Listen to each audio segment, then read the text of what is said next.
De la société auquel je viens, j'ai l'impression que le porno, en fait, c'est comme justement quelque chose auquel les gens ils s'inspirent, parce qu'en fait, on est dans une société auquel le sexe, c'est vraiment une omerta, c'est tellement tabou qu'on ne peut pas aborder ce sujet-là. Dès que tu abordes ce sujet-là avec ta famille, soit c'est une gifle que tu te prends, soit tu es enceinte. Donc, pour éviter que tout ça arrive, on préfère ne pas en parler. Donc, en fait, les jeunes, ils partent du principe que c'est à eux de s'informer. Donc, ils vont directement sur Internet, ils vont taper, ils vont vouloir voir. Il y a des garçons, parfois, ils arrivent à en parler entre eux parce que oui, le fun, sinon, t'es pas un garçon fun, sinon tu te fais rejeter par les autres.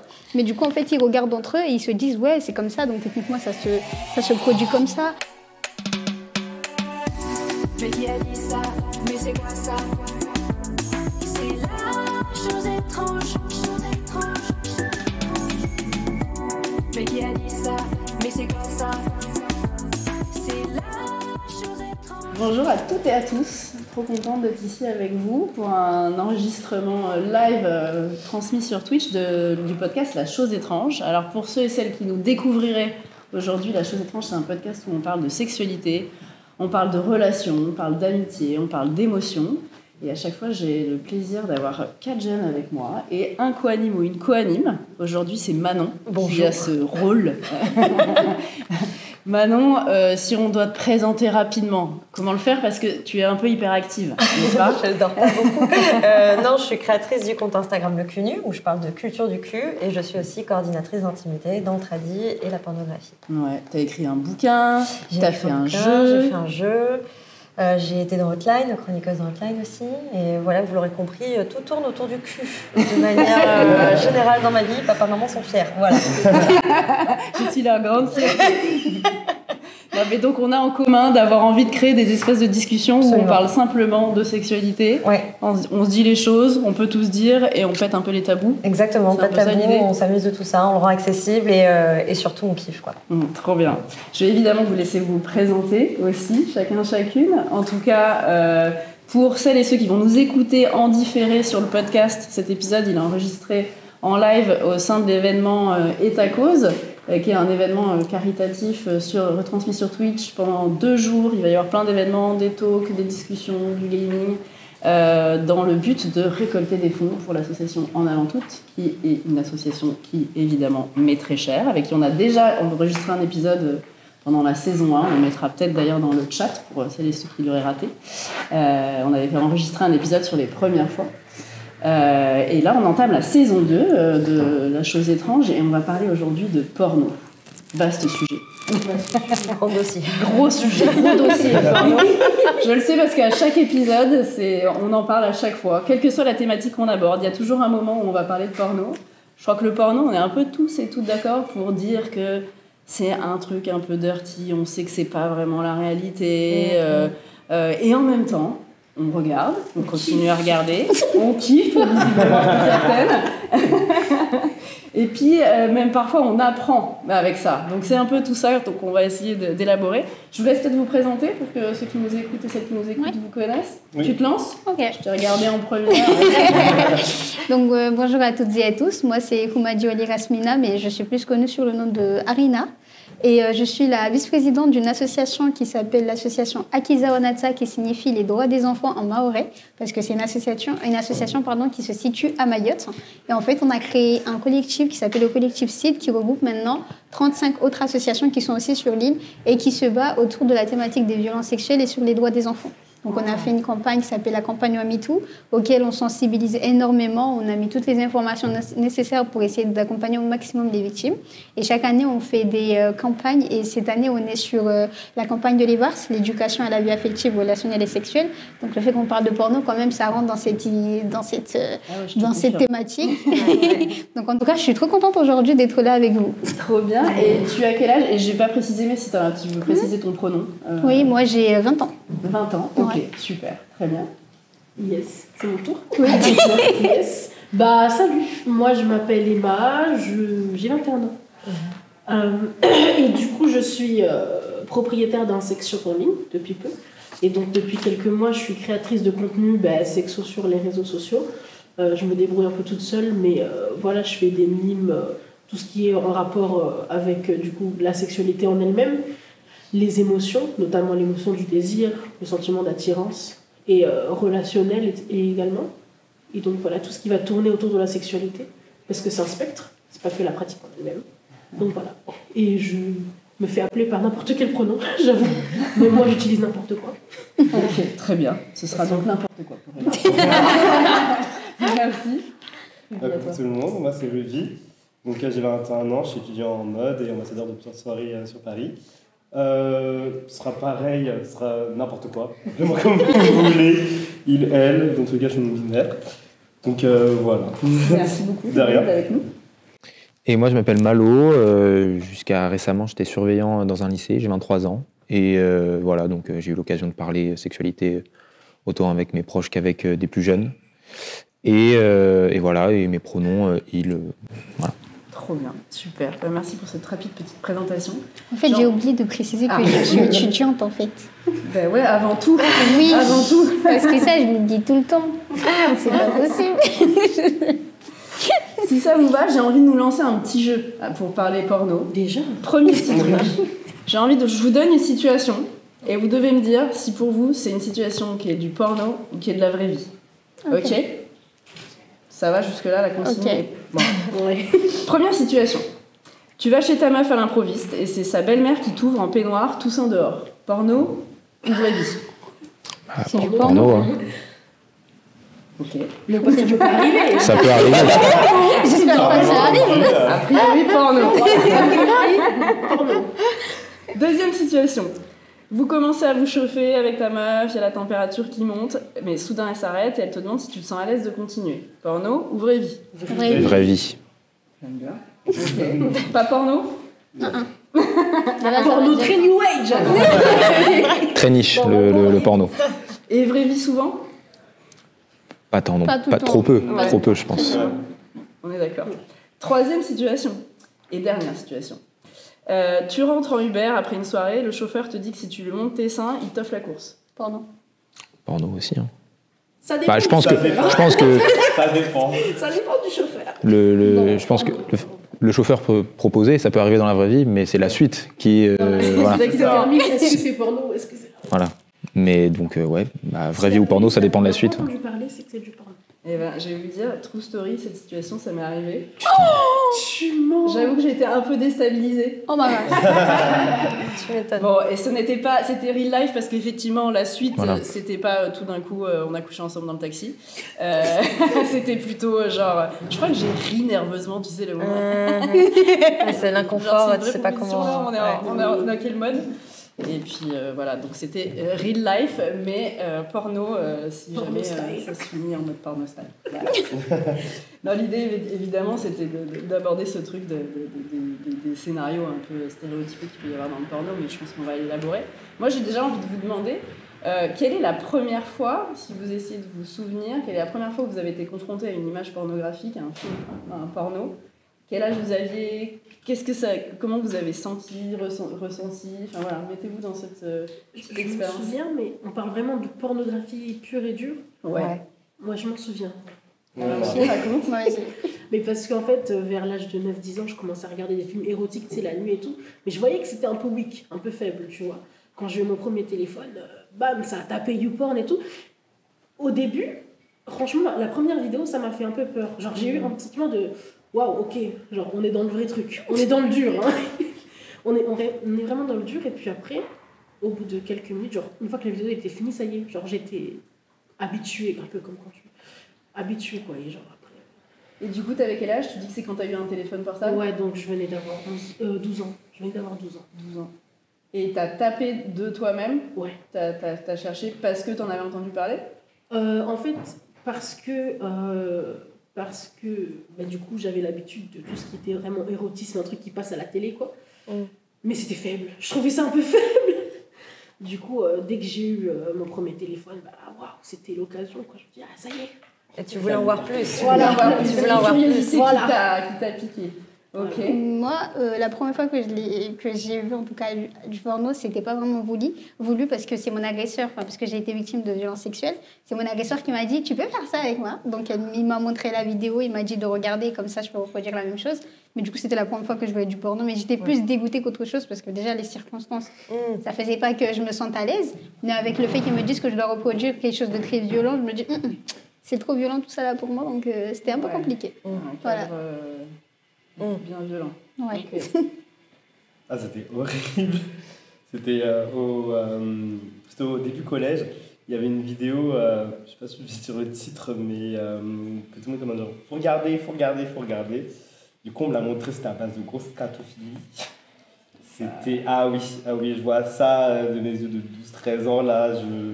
Ah, horrible. Et du coup, c'était un truc qui tournait au collège en mode il faut regarder parce que c'est le bon truc à regarder, non, on en parle. Non, mais c'est un peu la blague de. Je montre une vidéo dégueulasse à mes copains, à mes copines, et puis voilà. Ouais. Donc un peu les délires de colonies de vacances. Et toi, Voilà. tu as commencé en disant c'était horrible parce que ça t'a choqué. Bah, voir des filles manger du caca, pas forcément mon délire, donc ouais, c'est dégoûtant. Après, ça va pas non plus trauma, mais quand on voit ça, c'est la première image qu'on voit, Ça, ouais, une ça, relation oui. sexuelle. C'est pas Ouais. ouf. Tu m'étonnes. Moi, ouais, c'était vraiment, je pense, classique. Quelqu'un au collège qui montre un truc. C'était pas forcément celle-là, mais je crois que j'ai été confronté à celle-là aussi. Ouais. Elle a tourné Et, celle-là. J'ai pas vu. et du coup, ouais, c'était un mec qui avait plein de vidéos comme ça, et à chaque fois, il montrait à tout le monde, que tu le veuilles ou non. Après, je pense des fois, par curiosité un peu malsaine, j'ai dû regarder, des trucs comme ça. Mais ça, c'est ma confrontation à la pornographie, on va dire, je pense, extrême. Et après, il y a eu moi, pareil, j'ai eu mon premier téléphone et j'ai pu voir que j'avais accès. Et voilà, après, ça a commencé. Hein. Voilà. Et du coup, vous en parliez après, parce que visiblement, c'est tous plus ou moins au même âge, collège, vous en parliez avec vos potes. Est-ce qu'il y avait un truc de. Non. On regarde du porno Même pas, et on en ricane, etc. Est-ce qu'on se dit, parce que forcément ça soulève des questions, tu vois, c'est ton première confrontation à la sexualité. Moi, je pense qu'il y a quand même une sorte de honte, enfin de tabou en tout cas, parce que normalement, enfin logiquement, on n'a pas le droit, moins de 18 ans, tout comme ça, donc déjà, en parler aux adultes, non. À ses potes, je sais qu'il y a dans les cercles très hétéros, tout comme ça, il y a vraiment ce truc-là d'en parler et tout comme ça. Moi, j'étais pas dans ces cercles-là, je pense. Mais encore moins avec les filles de mon âge, je pense, encore plus de tabou, quoi. Donc moi, c'était vraiment perso, même mes très, très proches, je pense qu'on savait inconsciemment l'un l'autre qu'on consommait du porno, mais on n'en parlait pas. Voilà. Ouais, il y avait un gros tabou. Mm. Déjà que c'est tabou pour tout le monde, et puis c'est surtout que nous, les personnes adultes, quoi. C'est-à-dire que je savais que c'était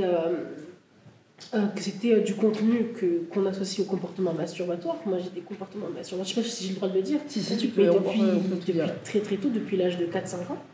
Et comme je savais que c'était du contenu qui s'associe au comportement masturbatoire, à la sexualité, etc., forcément, les filles, elles n'ont pas le droit, en fait. C'est ça, en fait, c'est qu'on n'a on a pas le droit. Déjà, les garçons, ça se dit entre copains comme ça, mais c'est avec les parents et tout ça, c'est assez tacite. Mais encore plus quand on est une personne à vagin et qu'en fait, non, c'est tacite. En soi, tout le monde sait, et tout le monde sait que tout le monde sait, mais... Ouais, c'est exactement ça. On n'en parle pas. Ouais, toi, tu dis double honte, parce que porno plus masturbation, double tabou. Exactement, plus... La totale. La totale. Il y a tout qui... Donc tu fais bien ce que tu veux, mais surtout tu te tais. On t'en parle pas. Tu fais et tu te tais. Mais je vais rebondir sur ce que tu dis, c'est qu'à l'inverse, quand tu es une personne gay ou au collège, ça va être l'inverse. Et tous les garçons vont justement te sexualiser de ouf, à dire parce que, je vais dire le mot, hein, parce que t'es pédé, faut que tu te l'apprennes, gorge profonde, etc. Justement, il y a tous ces trucs personnellement qui va arriver parce que tu es gay au collège, avec ce qu'eux ils apprennent sur le porno, confronté à ça tout le temps, tous les jours, quoi. C'est super intéressant ce que tu dis, parce que tu dis du coup il y a des étiquettes liées au porno, donc là toi tu parles des étiquettes qu'on met sur les gays. Est-ce que vous avez l'impression qu'il y a d'autres étiquettes dans le porno qui sont posées comme ça sur, on va dire, des catégories de personnes, catégorisation de personnes? Je parlais des personnes Dans le porno? Dans le porno, ouais. Ouais. Hein. Les personnes qui vont être racisées, le porno lesbien aussi, trans. Toutes les catégories, en fait. Tu vas sur un site. Déjà, le fait qu'il y ait des catégories. Ouais. Mais moi, j'ai déjà entendu des trucs de fou sur des vidéos porno, j'ai dû enlever. J'ai déjà entendu barre de chocolat, étalon, le N-word, des fois, des trucs de fou. Bah oui. Et vous avez l'impression que ça rejaillit dans votre vie perso? Enfin, toi, tu le disais clairement, au collège, c'était en mode ok, t'es gay, donc je te colle telle pratique parce que c'est ce que j'ai pu voir dans le porno. Vous avez l'impression que vous avez pu vivre, tu vois, typiquement, effectivement, les femmes racisées, il y a le côté très, tu vois, femmes sauvages, Exactement, tigresse. Une fois, on m'a dit, j'ai déjà parlé avec quelqu'un qui m'a dit, moi, les femmes noires, elles sont comme ci, comme ça, et j'aime trop qu'elles me dominent. Avec la tigresse et tout ce qui va. La fétichisation. D'accord. Au revoir. D'accord. Ouais, de toute je façon, prends note. les catégories, c'est que de la fétichisation. C'est quelqu'un qui cherche un truc particulier pour un fantasme, pour un truc comme ça. Et du coup, il y a des catégories plutôt sur des pratiques, et d'autres, c'est vraiment sur l'identité de la personne, que ce soit l'orientation sexuelle, personne racisée, tout ça. Et encore, je pense qu'il y a vraiment une profondeur dans les catégories qui doit être des fois, limite, des fois malsaine, je pense. Ouais, il y a aussi... je pense pas que j'ai été confrontée moi-même, mais il y a aussi la fétichisation des personnes grosses, quoi. On m'a déjà témoigné des trucs, genre d'une femme qui racontait dans sa jeunesse qu'elle se faisait contorsionner par un homme parce qu'il la trouvait pas assez grosse, qui voulait que ça plie comme ça.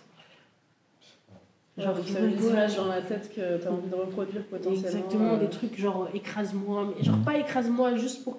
Écrase-moi pour que la grosseur de ton corps, pour que je puisse profiter à fond de, tu vois, de comment t'es grosse. Donc, des trucs comme ça aussi. Enfin, je pense que chaque caractéristique qu'on a, ça peut créer une fétichisation, un fétiche chez les gens. Non, mais pardon, je veux juste rebondir, mais je trouve ça hyper intéressant sur les plateformes de pornographie mainstream comme ça, donc c'est-à-dire gratuit. Tout ce qui sort en fait du couple hétéro-blanc est potentiellement catégorisable et peut créer en fait un surplus pour donner cette impression de regarder tout ce qu'on vous offre, cette abondance de contenu, regarder tout ce qu'on a en fait, pour rendre un peu le truc plus attractif. Ce qui vient renforcer du coup en effet les stéréotypes de genre, le stéréotype raciste, etc. Enfin bref, toute l'éditorialisation. Et moi, ça me fait penser aussi à l'omniprésence du champ lexical intrafamilial qu'on trouve beaucoup dans les titres. Voilà, belle-sœur, des choses comme ça. Très souvent, en fait, c'est même pas des choses que l'on retrouve dans la vidéo elle-même. C'est des choses qu'on trouve beaucoup dans l'édito, c'est-à-dire le titre, pour créer du clic, pour ramener... et en fait, derrière, c'est pas forcément présent, mais on joue sur cet imaginaire en fait qu'on vient nourrir avec ces titres, avec ces situations-là. Et tout ça, c'est forcément hyper problématique. Et aujourd'hui, en fait, on n'a pas créé d'encadrement pour interdire en fait toute cette éditorialisation qui est hyper problématique. Et par exemple, quand on tapait lesbien il y a encore quelques années sur Google, on tombait sur Pornhub. Alors que le lesbianisme n'a rien à voir avec la pornographie. Et donc, forcément, ça vient créer en fait des schémas faux, des schémas hyper dangereux, tout simplement, quoi. Et on parlait justement de la représentation comme ça qu'il peut y avoir dans le porno. Est-ce que vous, justement, quand vous avez regardé 11, 12 ans, 13 ans, est-ce qu'il y a la représentation aussi des corps, comment ils sont représentés et ce que ça renvoie? Est-ce que ça vous a fait douter? Est-ce que, tu vois, qu'est-ce que ça renvoie? Je vous dis ça parce que dans un épisode, typiquement, on a fait toute une série sur les premières fois cet été. Et il y avait Tom qui racontait que ça l'avait vachement, le porno qu'il consommait, l'avait vachement influencé dans sa première fois parce qu'il était en mode super panique. Parce qu'il était en mode, il faut que je reproduise ce que j'ai vu dans le porno, donc il faut que je sois over-performant. Et en gros, c'était du coup, soit il éjaculait hyper vite, soit il n'arrivait pas à éjaculer, et c'était la cata en fait. Et est-ce que ça, c'est un truc qui vous a influencé? Vous sentez que vous avez été un peu mis sous pression avec les images que vous avez consommées? Moi, je pense forcément, parce que c'est le seul, en fait, c'est l'entrée dans la sexualité. Moi, je pense que c'est fait par là, donc forcément, c'est les seuls trucs sur lesquels tu peux calquer. Moi, j'en ai pas parlé forcément avec mes parents et tout. Donc, je pense que ça m'a donné, je pense, des critères à avoir, tout comme ça, jusqu'à ma première fois. Mais ma première fois, c'est de rouler avec quelqu'un avec qui j'ai une relation très saine et tout, donc en soi ça s'est pas passé comme ça, mais jusqu'à l'âge où ça s'est passé, je pense que faut que ça se passe comme ça, faut faire ça, sinon c'est pas bien ça passe pas bien, tout comme ça. Donc, je pense ça crée des critères mais qui sont complètement au-delà du normal, quoi. Sur le moment, je crois qu'on s'en rend pas compte parce que tu as 11-12 ans. Enfin, personnellement, je pensais pas à ma première fois. Je pensais juste que j'avais des besoins, que j'avais besoin de... Je pensais pas, je savais ce que c'était et je savais qu'un jour j'allais finir par le faire, mais en soi, j'y pensais pas. Et c'est au moment de la première fois que tu te rends, et qu'il y a eu un truc qui a bloqué. Et c'est là que tu te rends compte que, ok, genre j'avais vraiment l'idée de la performance. Il fallait que je sois canon tout le temps. Que genre, qu'on dirait vraiment un film, en fait. Qu'on dirait vraiment un film, sauf que je me suis mis beaucoup de pression. Et j'avais beaucoup d'attentes envers mon mec qui n'était pas réaliste en soi. Je pense que pour combler le fait que je ne corresponds pas à ce qu'on voit dans la plupart des films pornographiques. Parce que je ne suis pas quelqu'un qui est sociétalement considéré comme joli. Donc il fallait que je comble ça vraiment, mais comme dans un film, quoi. Et c'est ça qui... Moi, je tiens quand même à vous rassurer, ce qu'a fait les deux dames, je voulais pas le refaire. Ça m'a pas du tout influencé. J'avoue que ton entrée dans le porno Spécifique. Parce que c'est ma première fois. Pour l'anecdote, moi, justement, ça, alors à l'époque, on dirait l'âge de pierre, nous, le porno, on regarde ça sur l'ordi, on n'avait pas encore Internet sur les téléphones, et moi, avant mes premières fois, j'avais regardé un film en me disant, faut que je recopie, tu vois, faut que je sois comme la meuf trop belle, là. Et en fait, j'avais tellement fait des têtes bizarres pendant le rapport sexuel, qu'à un moment, mon ex, il s'est arrêté en me disant, qu'est-ce qui se passe? Est-ce que tu as besoin d'eau? Est-ce que tu fais un AVC? Qu'est-ce qui se passe? Et je dis, ah bah non, rien, je sais pas, c'est comme ça. Comme ça que je jouis, en fait. Alors que je faisais absolument semblant. Et il m'avait regardé en mode, non, t'as pas l'air bien. Enfin, il était vraiment, on s'arrête, on fait quelque chose et tout. Et juste, alors on en avait rigolé et des semaines après, on en avait parlé en disant, plus jamais tu me fais ça. J'ai vraiment peur. Et c'est là où ça a commencé un peu à germer en me disant, peut-être que ce que je vois n'est pas vraiment vrai. Alors j'avais 14-15, j'ai fait mes premières... 14-15. Et c'est là où j'ai commencé à me dire, peut-être que c'est du spectacle et peut-être qu'il ne faut pas faire cette tête. Et donc, c'est parce qu'il m'a interpellée, parce que sinon, dans ma tête, j'étais trop belle. Et en fait, ça m'a inspirée dans ce côté un peu théâtral, quoi. Mais ouais, c'est exactement ce que tu dis, c'est-à-dire que tu fakais en plus. Ouais, complètement. Donc, clairement. Et ça, pareil, il y avait une Alia qui nous avait partagé qu'au tout début, elle était à mort dans la simulation. Bien sûr, ouais. En permanence, à crier fort. Voilà, reproduction de ce qu'on peut voir dans le porno, où effectivement c'est très, verbal. C'est très, il faut que ce soit visuel, hein, donc on en fait des caisses, quoi. Et que non seulement, tu vois, si on se dit qu'une relation sexuelle, a priori, c'est une connexion avec l'autre, ça t'éloigne de la connexion, parce que t'es en train de faker. Et ça l'éloignait même de son plaisir à elle. Elle s'est rendue compte à l'usage que, en fait, forcément, si l'autre, tu lui fais croire que tu kiffes alors que tu kiffes pas, forcément, tu reproduis toujours les mêmes trucs qui te donnent aucun plaisir. Donc c'est vraiment l'espèce de serpent qui se mord la queue, quoi. Mais en plus, je pense, heureusement, je suis du bon côté dans le sens où pour les mecs, il n'y a que le côté performance, je pense, à reproduire. Alors je pense que non, mais en soi, ça va. Mais alors que pour les meufs, il y a le côté, je pense, performance plus visuel, physique, notamment sur avoir tout le temps une meuf qui fait pas plus de, je pense, 60-70 kilos, épilée, tout comme ça. Donc, et surtout dans les prises de vue, notamment dans les films comme ça, c'est la meuf, moi, le mec, des fois on l'oublie. Enfin, il s'est fait en sorte qu'on l'oublie, je pense. Donc moi, il y avait que le côté performance, et qui m'a pas trop inquiété, parce que j'étais avec quelqu'un d'assez... On en avait parlé avant et tout, donc ça allait, mais c'était confié là-dessus. Elle disait que, ouais, il y avait aussi l'attente physique pour les meufs. Et pour les mecs aussi, parce que tu vois, typiquement la performance, ça va aussi avec la taille du sexe. Oui, ouais, voilà, il y a ça. Généralement, il faut avoir une grosse bite qui bande très très dur, on la voit jamais au très repos. très longtemps, et puis qui éjacule beaucoup. Ah ouais. Alors toi qui es coordinatrice d'activité, est-ce que tu peux nous donner les deux sur la vraie réalité? Est-ce que nous n'avons que des hommes qui bandent très très dur, très très longtemps? Breaking news. Non. Ça n'existe pas, on est d'accord, Hein? ça n'existe pas de bander sans s'arrêter comme ça. Non, en fait, alors là, on parle depuis tout à l'heure de la pornographie mainstream, donc c'est la pornographie accessible gratuitement. Moi, je travaille dans des pornographies éthiques. Et donc très souvent, ça vient impacter l'écriture. Donc c'est-à-dire qu'un sexe qui ne bande pas, on le montre. Et justement, de plus en plus, à la caméra, on montre le moment où le mec il dit « Stop, j'en peux plus, donnez-moi 8 litres d'eau, je fais une pause, je bande plus. » Et on montre ça de plus en plus. Et ça fait tellement de bien de voir ça. Mais en effet, pour avoir connu les coulisses de d'autres prods qui décident de ne pas montrer ça, sachez que dans les scènes de sexe, les acteurs ont besoin de beaucoup de temps. Quand ils ne font pas appel à des substances. Ouais, voilà, il y a des médicaments, injections et tout. Injections, médicaments, de ça qu'ils viennent faire.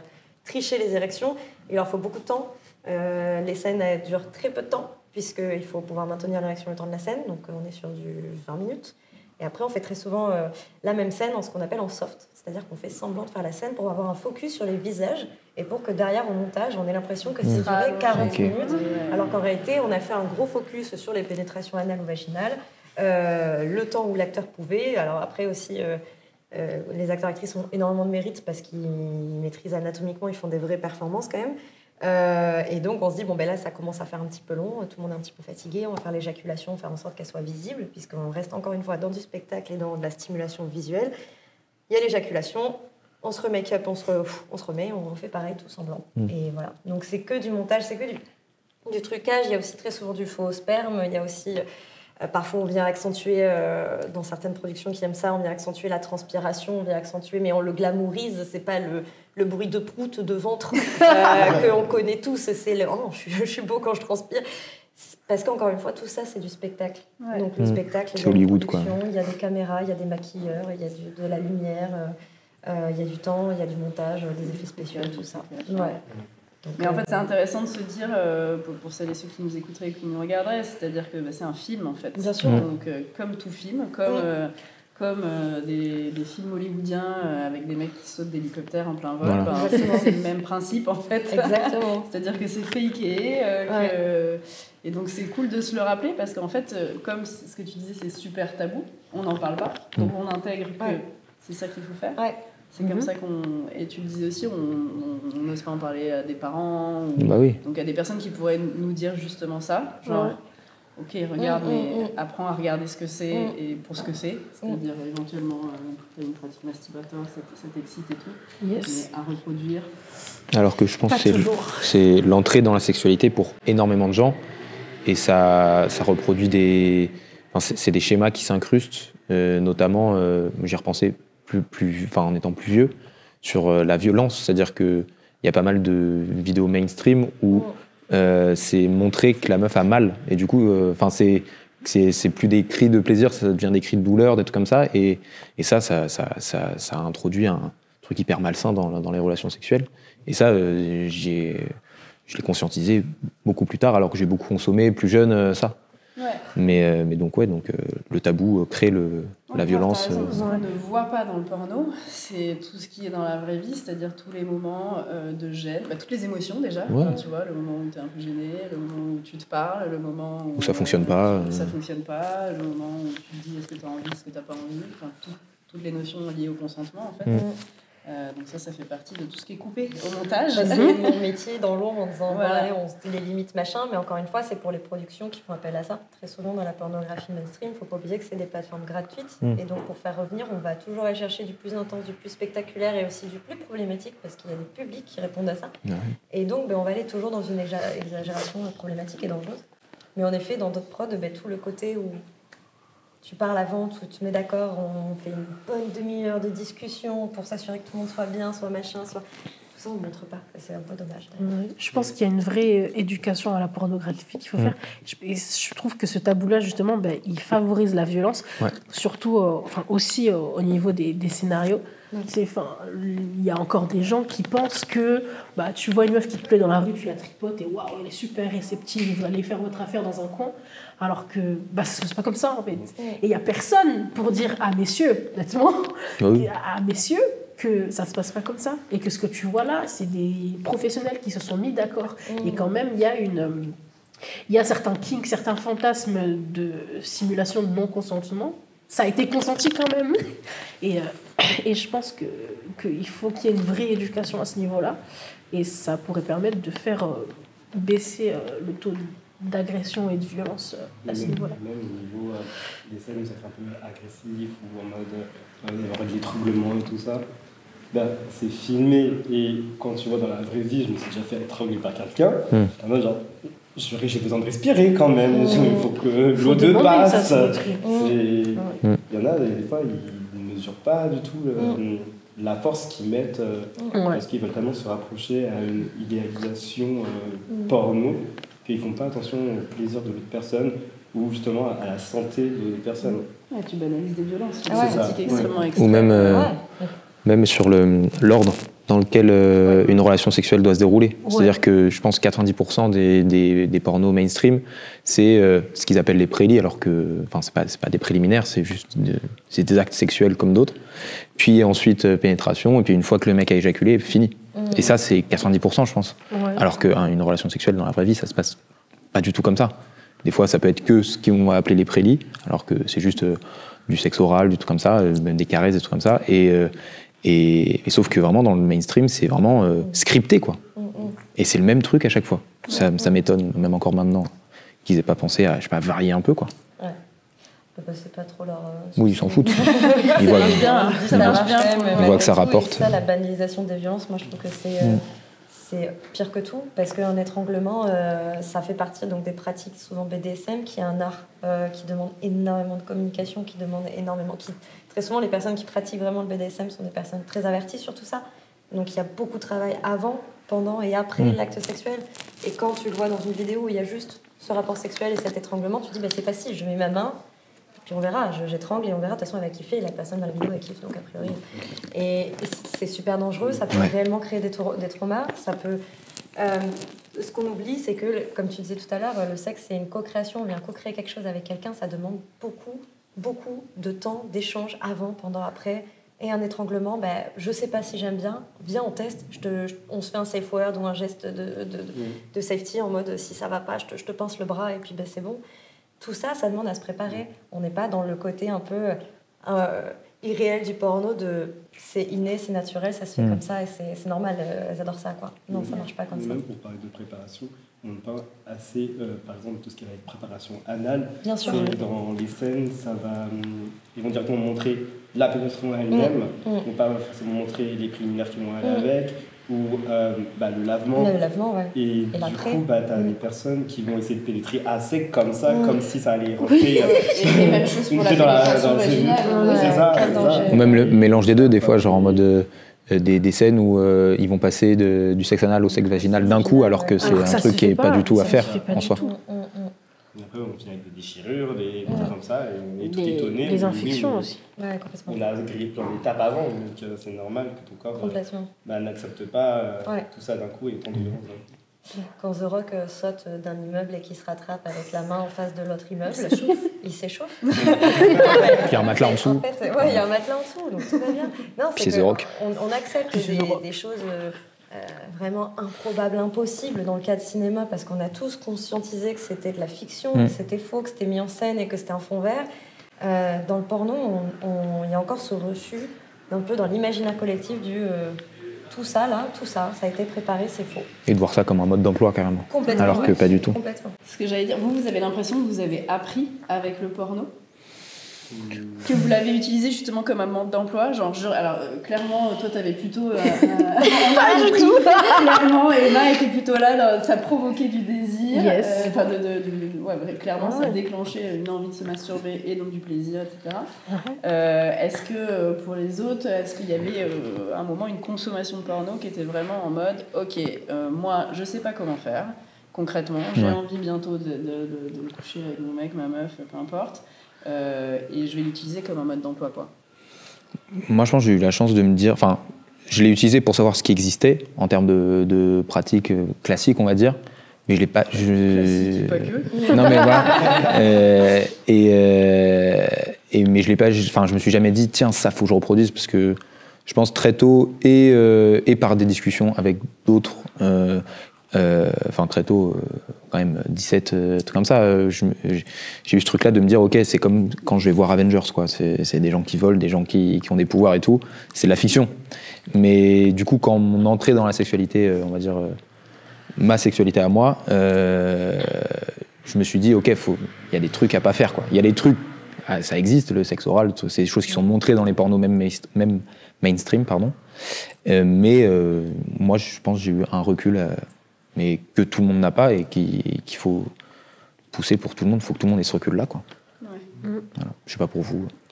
Moi, pour ma part, je ne pourrais pas vraiment le dire parce que pour l'instant, le sexe et moi, c'est encore un grand problème à régler. Mais de la société auquel je viens, j'ai l'impression que le porno, en fait, c'est comme justement quelque chose auquel les gens ils s'inspirent. Parce qu'en fait, on est dans une société auquel le sexe, c'est vraiment une omerta, c'est tellement tabou qu'on ne peut pas aborder ce sujet-là. Dès que tu abordes ce sujet-là avec ta famille, soit c'est une gifle que tu te prends, soit tu es enceinte. Donc, pour éviter que tout ça arrive, on préfère ne pas en parler.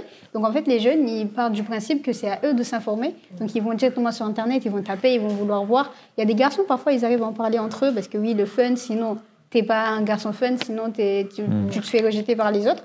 Mais du coup, en fait, ils regardent entre eux et ils se disent, ouais, c'est comme ça, donc techniquement, ça se produit comme ça. Parce que, par exemple, moi, je suis une personne, je reçois beaucoup de témoignages de victimes sur les réseaux sociaux. Et parfois, un jour, j'ai reçu un témoignage d'une fille qui me dit que, oui, mon mec, il est venu, il m'a dit que, oui, on va juste se balader. Au final, il m'a dit qu'il veut voir il veut faire ce qu'il a vu dans un porno. Mais après ça, il m'a même pas laissé le choix. Il m'a fait des choses que moi-même, je comprenais pas ce qui se passait. J'avais l'impression d'être dépossédée de mon corps. Et vraiment, moi, c'est ce genre de choses, je me dis, mais comment ça se fait? Et en fait, c'est là, justement, en creusant, en se demandant, mais comment ça se fait que ces gens-là, à chaque fois, ils essaient de reproduire ce qu'ils voient, soit à la télé, soit dans les pornos.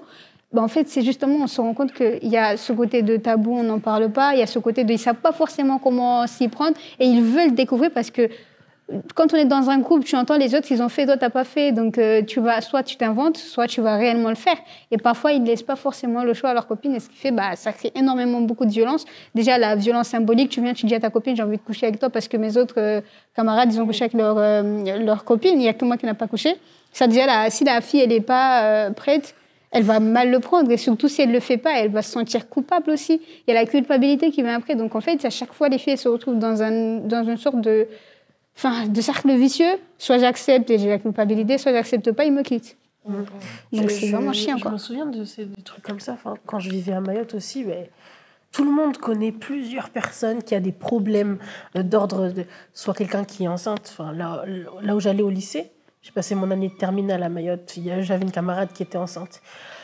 Quand on faisait le recensement l'infirmerie du lycée avait procédé à 13 interruptions volontaires de grossesse d'adolescente, donc. J'ai entendu une amie qui a essayé de s'avorter avec du Coca-Cola, d'accord ? Et puis une autre amie qui est tombée enceinte, machin. Et tout ça, c'est à cause le tabou règne tellement fort. Et c'est un truc de fou parce que c'est une toute petite île avec beaucoup de monde. Et en plus, quelque chose d'hyper tabou, ça fait que tout le monde connaît quelqu'un qui est tombé enceinte, qui a essayé de s'avorter n'importe comment ou qui a des enfants très jeunes. Et c'est un truc de fou. Quelqu'un qui a été violé également. Il y avait aussi une autre camarade qui avait été violée. Mais ça, d'ailleurs, même les personnes qui sont violées, même s'ils disent qu'ils ont été violés, on ne va pas forcément les croire. Moi, je prends mon cas à moi, quand j'ai en parlé avec ma famille que du coup j'ai été victime de violences sexuelles de la part de mon voisin, personne ne m'a cru sur le moment. Ma mère, je ne sais pas si elle m'a cru sur le moment ou pas, mais elle était dans une sorte de... Soit tu dis à ta fille de retirer sa plainte, ou sinon tu dégages avec tous tes enfants, en fait. Et elle, avec cet enfant, mère célibataire, elle ne sait pas où aller, elle m'a dit, c'est mieux, je retire la plainte. Donc en fait, ce côté-là, la victime, en fait, elle devient l'agresseur, si on peut dire ça. En fait, tous les rôles, ils sont inversés. Ils protègent notre bourreau. Et en fait, toutes les filles, de toute façon, elles savent... Moi, la plupart des victimes, quand je dis... Parlez-en, allez porter plainte. Tu veux que j'en parle pour dire quoi? Pour qu'on me pointe du doigt déjà, pour qu'on me mette à l'écart? Parce que c'est tellement violent quand tu essayes de parler avec des personnes, ils te fuient parce que leurs parents, ils leur ont dit ne parle pas avec un tel parce qu'elle est plus vierge. En plus, elle est partie aller mentir sur quelqu'un parce qu'elle est partie aller trouver un mec qui l'a dévergé là-bas. Maintenant, elle vient porter le chapeau à quelqu'un d'autre. Enfin, c'est vraiment quelque chose qui fait que les jeunes, ils se sentent pas confiance. Ils abordent pas le sujet avec leur famille et... Surtout du côté des filles.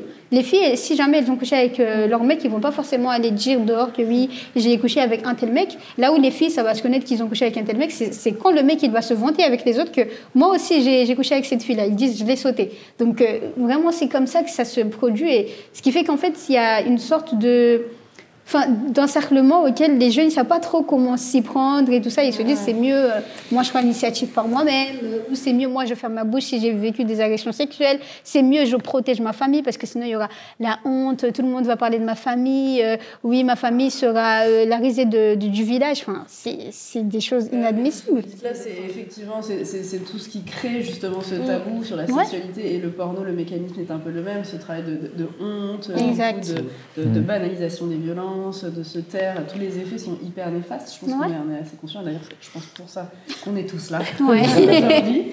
Et c'est intéressant parce que vous en avez tous un peu parlé de ce tabou de ne pas oser en parler à ses parents.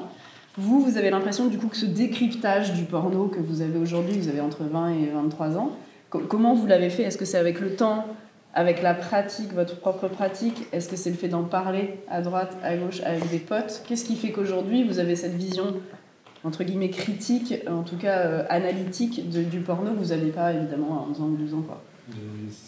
C'est surtout en ayant appris, on va dire, des autres, en ayant appris aussi moi-même, en faisant mes propres expériences. Parce que, justement, quand tu n'es pas éduqué sur le sujet, je sais qu'au début, je n'étais pas éduqué, du coup, ça fait que j'ai laissé des choses que je n'aurais pas acceptées ou je me suis blessé. Donc c'est là où j'ai vite compris que ce n'est pas une réalité justement. Et c'est au fur et à mesure de mes propres expériences, de ce que je voulais tester ou non, des histoires de mes amis, parce que j'ai de la chance d'avoir un groupe d'amis très ouvert qui n'a aucun tabou sur plein d'autres sujets. Donc ça fait qu'on en discute tout le temps sur nos expériences. Donc c'est à ce moment-là que j'ai vite compris que le porno n'est pas du tout une réalité. Donc, mais du coup tu l'as appris par la violence, enfin dans la douleur, quoi. C'est-à-dire que si tu dis, il y a des moments où tu t'es blessé, il y a des moments où tu as eu des pratiques que tu avais.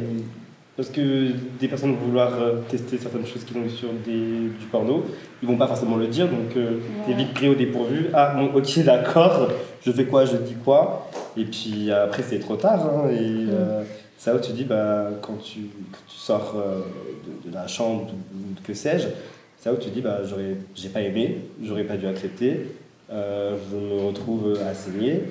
Donc ouais.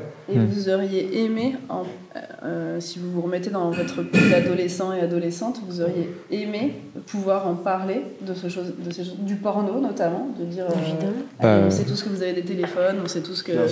Ça dépend avec qui.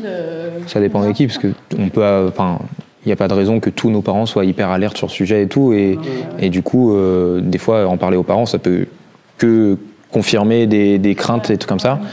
Moi, je pense que si j'en avais parlé avec mes parents, ils l'auraient dédramatisé, ils auraient dit juste, voilà, fais pas n'importe quoi, consomme pas trop, tout comme ça, mais oui, de toute façon, en général, le tabou crée le danger, et du coup, je pense que, et moi, en tant que surveillant, dès que le sujet venait un peu sur la table, j'essayais d'en parler, de dédramatiser pour leur dire, ça existe, c'est une façon d'entrer dans la sexualité, mais on ne peut pas le faire n'importe comment, donc plus on en parle jeune aux gens, mieux on les accompagnera, mais faut pas que ce soit par n'importe qui, parce qu'il y a il y a des adultes même qui ont une vision de la pornographie avec sans prise de recul et tout, donc ça peut être dangereux aussi de se dire les parents ne sont pas tous les mêmes, pas tous les mêmes. Qu'est-ce que vous auriez aimé entendre à 13 ans, 14 ans de tout?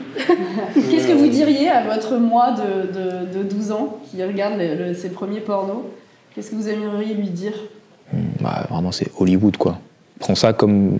Voilà. C'est un truc, prends ça comme quand tu vas voir, comme je disais tout à l'heure, Tom Cruise sauter d'une falaise. C'est genre, ça en devient même risible tellement c'est de la fiction. Et je pense que vraiment marteler ce discours-là et lui dire, il y a rien de grave à consommer de la pornographie. Et même le mot consommer, on dit souvent consommer de la pornographie, ce qui est bizarre parce qu'il y a quand même ce truc de tabou. Mais le dire c'est pas grave, juste fais-le en connaissance de cause, quoi, en sachant tout, quoi. Je sais pas pour vous. Mais... Pareil, j'aurais dit ça. Non, c'est parce que en fait chez nous c'était impossible. En fait c'était impossible de ne serait-ce que dire le mot. J'ai une éducation très hypocritement puritaine, donc c'est-à-dire que en fait c'est très on fait semblant d'eux alors qu'en fait on est des gens comme tout le monde, c'est-à-dire que nous en tant qu'adolescents on regarde la pornographie, etc. C'est impossible d'aller voir ma mère et de lui dire maman je regarde du porno, qu'est-ce qu'on fait, est-ce que c'est la vraie réalité, comment est-ce que tu te prends une torgnole, je te dis la vérité. Donc c'est moi-même quand j'ai commencé à assumer ma passion pour la sexualité et que j'ai commencé à me renseigner dessus par moi-même et avec mon expérience aussi, que j'ai dit ok d'accord, C'est du full-up cinéma. Ouais, voilà, c'est vraiment ça, je pense. Ça, le discours à avoir, c'est du cinéma, quoi. C'est vrai, ça paraît cool à la télé, mais si tu n'es pas prêt, si tu n'es pas consentant, si tu n'es pas préparé, mais prends le temps d'eux et sois vraiment conscient que c'est que du cinéma et que derrière tout ça, il y a des équipes, il y a un tournage, Des acteurs. il y a une grosse préparation. Donc oui, ça paraît cool à l'écran, mais c'est pas la vraie vie. Moi, pour rejoindre ce qu'il acteurs, disait, c'est là. des performeurs, quoi. Ouais. C'est- Pour rejoindre à ce qu'il disait, par exemple, moi je prends un exemple tout bête à Mayotte. Par exemple, si on regarde la télé en famille et qu'il y a un couple qui s'embrasse, bah, soit on change de chaîne, soit nous les petits on nous dit sortez parce que c'est pour les grands, soit en fait on fait tout pour éviter que nous les enfants on ne voit pas ça. Alors c'est des choses par exemple qu'on voit à l'extérieur. Ou par exemple s'il y a un couple qui vient à la maison mais qui commence à se toucher, juste se caresser et que les enfants ils sont là, on nous dit de dégager parce qu'on est des enfants. Ou s'ils parlent de sexualité et que nous les enfants on est là, on nous dit c'est pour les grands, sortez de là. Alors que moi j'aurais forcément voulu qu'on m'explique. Par exemple pour la pornographie, moi j'ai appris que c'était pas la réalité en 2022 quand je suis rentrée dans l'association. C'est là où j'ai commencé à prendre conscience qu'en fait, c'était pas forcément la réalité et que tout ça, ça a été scénarisé, etc. Et donc, moi, c'est des choses que j'ignorais totalement. Et je suis sûre qu'actuellement, je suis en train de parler, il y a aussi des personnes de mon âge aussi qui l'ignorent. Parce qu'il y en a tellement, ils ont peur d'aller se renseigner parce qu'ils se disent « Ah mais non, en fait, on nous a dit c'est interdit. En plus, à Mayotte, on utilise souvent la religion pour vraiment justifier tous les tabous qu'il y a sur la société. Et en fait, les gens, ils disent soit je vais prendre des péchés, soit moi, j'ai pas envie d'avoir des péchés comme ça, donc je vais rester dans mon silence. Si j'ai vu un truc, je ferme ma bouche, je vais pas en parler.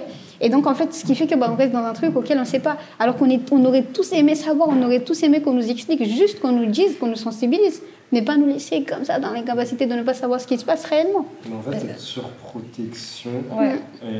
de vouloir préserver l'innocence, à créer des complexes, à créer des doutes, à créer même du danger.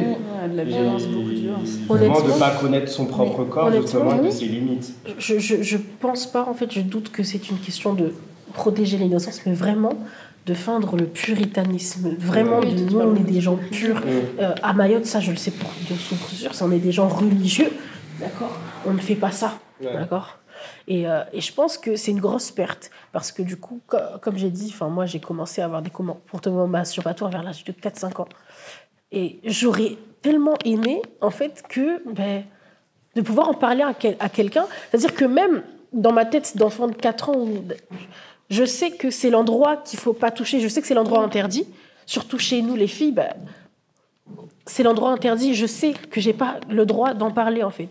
Et de savoir ça et d'agir en conséquence, du coup, j'aurais tellement aimé que, en fait, être dans un endroit où, en fait, je sais que je peux parler et avoir une autre éducation. Et comme je pense que la plupart des personnes à vulve ont déjà été agressées sexuellement, sauf que mon agression sexuelle était liée justement à un comportement masturbatoire que j'ai eu. Et du coup, tu t'entasses, en fait. Tu t'entasses dans les cachotteries, tu t'entasses dans les non-dits. Et au final, tu es tout seul. Ouais. Voilà. C'est passionnant. Et justement, en fait, je pense qu'il est temps de prendre un peu de recul aussi en France, dans le sens où les plateformes mainstream, elles sont disponibles à l'international. Donc ça veut dire que plein de nos voisins ont accès au même contenu. Alors, il peut y avoir des changements selon les cultures, mais voilà, ils ont accès au même contenu. Et pourtant, on observe que dans certains pays, notamment nordiques, la consommation de porno est totalement différente. C'est-à-dire il y a certes peut-être une augmentation des violences sexuelles, mais beaucoup moins importante qu'en France. Et donc, à partir de ce moment-là, on se dit on a tous accès à la même chose, pourtant le traitement n'est pas le même, qu'est-ce qui bug ? En fait, c'est aussi l'accompagnement du droit à l'éducation, à la sexualité et à la vie affective qu'il y a aujourd'hui en France. Parce qu'en France, si des ados tapent sexe sur Google et tombent sur les plateformes mainstream, c'est parce qu'à la base des bases, ils voulaient juste comprendre.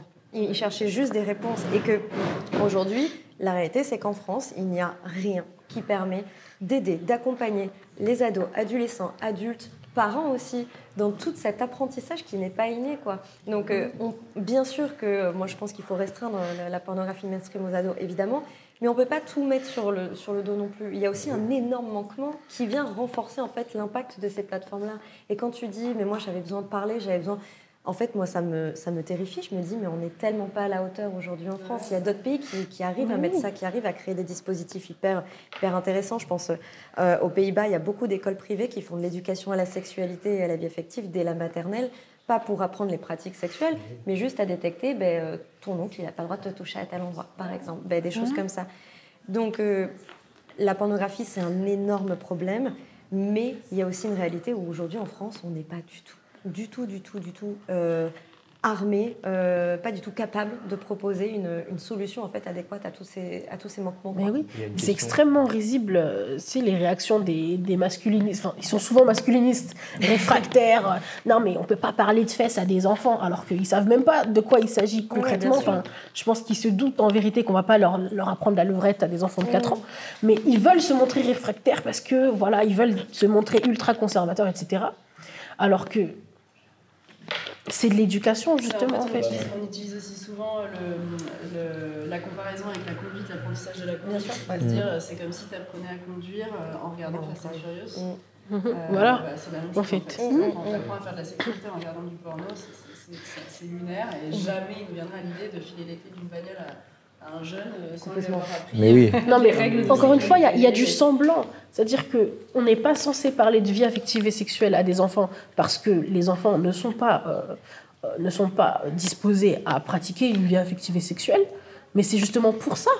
Parce qu'il y en a qui essayent quand même d'avoir de l'intimité physique avec des enfants, et c'est pour leur apprendre que c'est pas normal, que ça existe. Mais il y a des gens qui veulent se montrer n'importe quoi, et c'est bon. Mais en plus, on a les chiffres, on sait à quel âge à peu près les gens font leur première fois, trucs comme ça. Et puis, qu'est-ce que ça veut dire une première fois ? Enfin, il y a plein de questions à se poser. Et on a les chiffres, et juste mettre le problème sous le tapis, que ce soit la sexualité en général ou la pornographie, ça ne fera pas disparaître le problème. Si jamais il y en avait eu un, il n'y a pas de problème. Juste, c'est la consommation, tout l'accompagnement, comme tu disais. C'est vraiment... moi, je sais que j'ai eu moins ce truc-là très puritain via la religion comme ça, parce que grandis dans une famille athée, mais c'était plus, je pense, la gêne. Il y a plein de familles où c'est aussi la gêne, tu vas pas en parler à ton enfant, et vraiment, je pense que ce soit et enfant et adulte, c'est que, ok, il y a de la gêne, mais à partir du moment où c'est bon, on a passé le truc de la gêne, viens, on en parle, au moins on est dedans, là, donc et tu pourras que inculquer de bons trucs, c'est-à-dire que tu pourras jamais aggraver la situation. Ou alors, il faudra vraiment se poser des questions sur l'adulte qui accompagne. Mais moi, je sais que c'est beaucoup trop peu. Je sais qu'il y a une loi qui est passée sur tant d'heures d'éducation à la vie affective et sexuelle, et c'est pas du tout respecté. Moi, j'étais dans un lycée, ils font plein de choses, mais genre, c'est que 2 heures en seconde. Et il faudrait une semaine depuis la maternelle. En maternelle, tu parles de rapport à ton corps, et en terminale, tu parles de pratiques sexuelles, mais tu t'adaptes en fonction de l'âge. Mais c'est fou le tabou, et on pense que le tabou va régler les problèmes, alors que pas du tout, ça fait que les empirer. Ce qu'on apprend à l'école, c'est surtout le comportement reproductif très SVT, cellules, spermatozoïdes, ovules, et puis dans la foulée, on vous dit mettez des capotes. Est-ce que c'est suffisant ? Manifestement non, mais c'est pas grave. Dis-toi que moi, là, je suis dans un lycée où ils ont fait un truc, pas que SVT en 4e, il y a aussi 2 heures où c'est vraiment genre le planning qui vient et qui parle de sexualité. Et même là, en fait, comme c'est que 2 heures, ils parlent de la sexualité comme amenant plein de problèmes. Des problèmes dont il faut parler, grossesse non désirée, IST, tout ça comme ça, c'est hyper important. Et en 2 heures, mieux vaut parler de ces trucs-là que s'est penché sur un truc, mais du coup ça donne aussi une vision en 2 heures de la sexualité comme attention la sexualité, alors qu'on pourrait parler de... Il suffirait d'en parler comme tu disais. T'en parles de... Et on sait, plus tu fais des heures d'éducation à la vie affective et sexuelle, plus les comportements justement arrivent. Carrément. Les grossesses non désirées, etc. On va beaucoup parler des violences, des grossesses non désirées. Plus t'en parles tôt, plus t'évites ça, puisque tu t'apprends, t'as conscience, tu connais mieux ton corps, donc tu te mets moins en danger. Mais même justement, on parle beaucoup des risques qu'il peut y avoir après une relation sexuelle, mais on ne parle pas du consentement, ce qui est quand même la base, le sujet le plus important dans une relation sexuelle. Et qui est le sujet le plus controversé, polémique. Non, mais surtout le plus inconnu et invisible dans le porno. Moi, si je peux rebondir sur ce que tu as dit, je trouve ça super intéressant parce que justement, certes, on nous parle de la maladie, etc. et tout, de tous les effets négatifs qui sont là.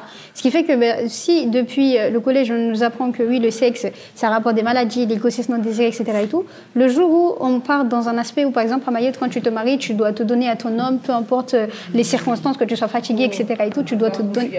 Voilà, c'est ça.